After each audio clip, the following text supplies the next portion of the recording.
El cuentacuentos ha venido a reforzar una función importantísima en la formación de lectores, porque frente a, bueno, al libro, el niño, el adolescente, a veces se siente un poco perdido. El cuentacuentos viene a despertarle esa idea fundamental de que la literatura es un hecho vivo.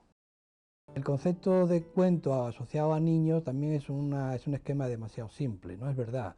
Los cuentos tradicionales eran para toda clase de personas, y de todas las edades. De manera que hay cuentos, pues, por ejemplo, Juan el Oso, La serpiente de siete cabezas, que son cuentos para personas mayores y, por supuesto, para empezar a entrar en el mundo complejísimo del relato maravilloso, ¿no? Y ellos, porque ellos dicen, ¿por qué me tienen que seguir metiendo en el saco de los niños si es una etapa que yo ya he superado, con todo el dramatismo que supone superar la infancia, salir del paraíso, para que encima me obliguen psicológicamente a mantenerme ahí?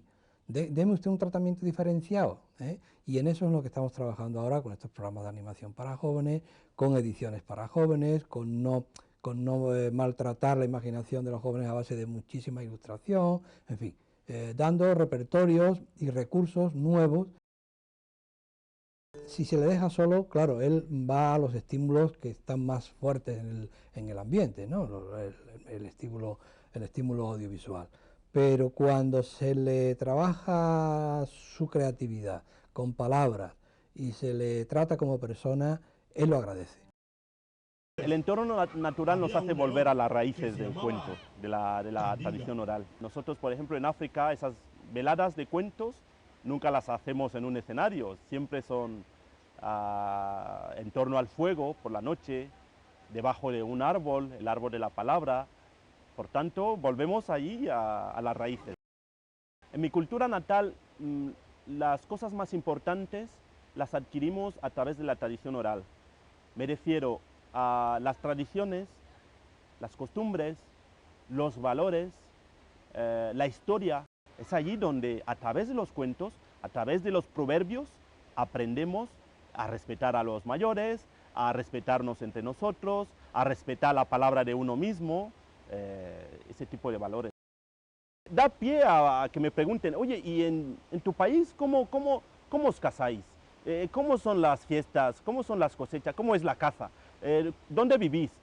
Claro, esto les invita a investigar más en los libros. Entonces yo siempre aprovecho para darles referencias bibliográficas. Los jóvenes tienen muchas inquietudes. Hay que conectar con esas inquietudes, ¿no? Para ofrecerles algo que les preocupa y que puedan descubrirlo a través de la lectura.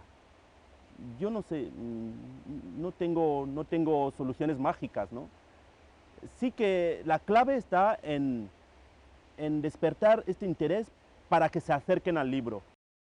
Por medio de una creación de personajes que son los piratas de Alejandría, pues trabajamos una serie de valores educativos en escuelas, en bibliotecas, en centros cívicos, e incluso en la calle, los tiempos en los que no es periodo educativo de colegio, ¿no? Y siempre pretendemos un objetivo en torno a la animación, a la lectura. Si bien también trabajamos otros aspectos que son la educación sexual, educación en valores, la coeducación. Los objetivos que pretendemos, sobre todo, fomentar la lectura como un hábito divertido, no como una cuestión solamente cultural, educativa, sino como el placer de leer. Sobre todo nos fijamos en 3 puntos dentro de la lectura, que es el consejo que siempre damos a los educadores y a padres y madres, que es el fijarse en el antes, en el durante y el después de la lectura. Es la filosofía piratil.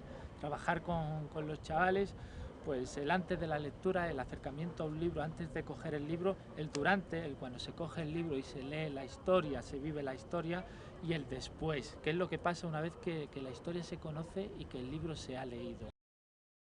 El hábito de la lectura pues tiene que ser un divertimento, y ahí es quizás donde falla mucho la gente. Cuando ofrecen un libro para leer, lo ofrecen como una herramienta de sabiduría, lo cual es rechazado enérgicamente, sobre todo en los jóvenes, que es donde desciende un poco el hábito de la lectura.